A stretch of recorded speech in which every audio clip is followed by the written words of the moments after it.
Hello, it's that time again. It's Math with Mrs. Peters, the crazy cat lady of Hiram High School. Today's topic, adding polynomials. Now, and a polynomial is nothing but a bunch of monomials. That's a letter and a number smashed up together. Now you're going to ask me, gee, Mrs. Peters, what's a monomial? Monomial has no negative exponents.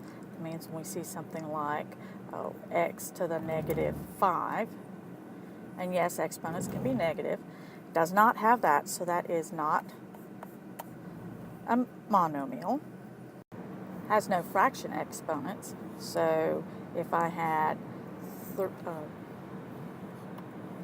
3 to the 3x to the 1/2, okay, it can't be a monomial, so we'll cross that out. Can have no variables in the denominator.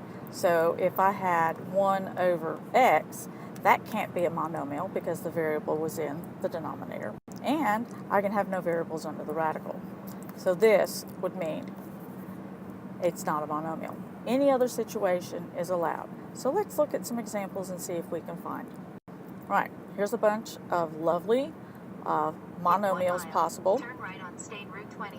And let's match them up. Okay, now let's take a look at all these little algebraic expressions that I have on this page. We're going to pay attention and we're going to figure out which ones are monomials and which ones are not.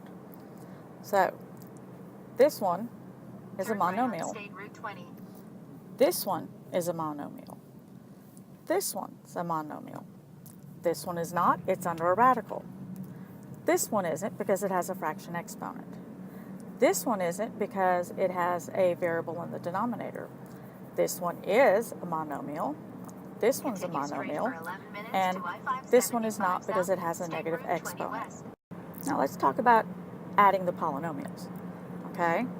We're going to add the like terms. And that means a like term is where the variable part of the monomials are exactly alike. So here's my collection of monomials, and let's see which ones are exactly alike.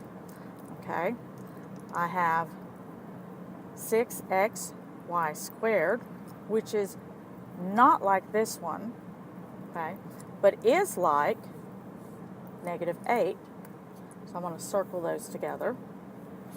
All right, I have negative 5x squared, and I have an x squared. Those are like terms, so I'm going to circle them together. I also have a 5x and a 2x.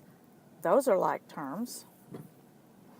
And I have a 1/2 x and a 2x over 3. And yes, you can have fractions with the variable up in the numerator, and they're still considered monomials. And those get to go together.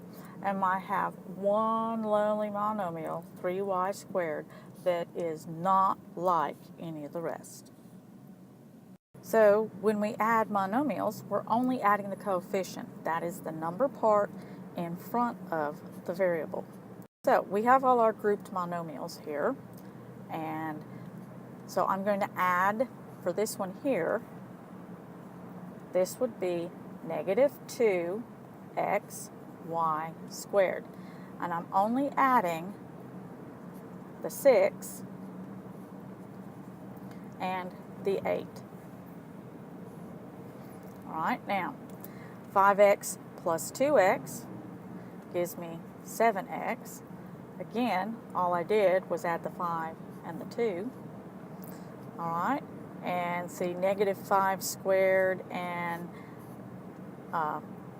x squared would give me negative 4x squared.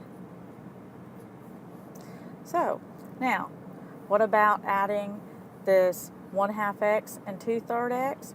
Guys, we have a calculator, and we have a calculator that will do fractions for us. And 1/2 x plus 2/3 x would be 7 over 6x.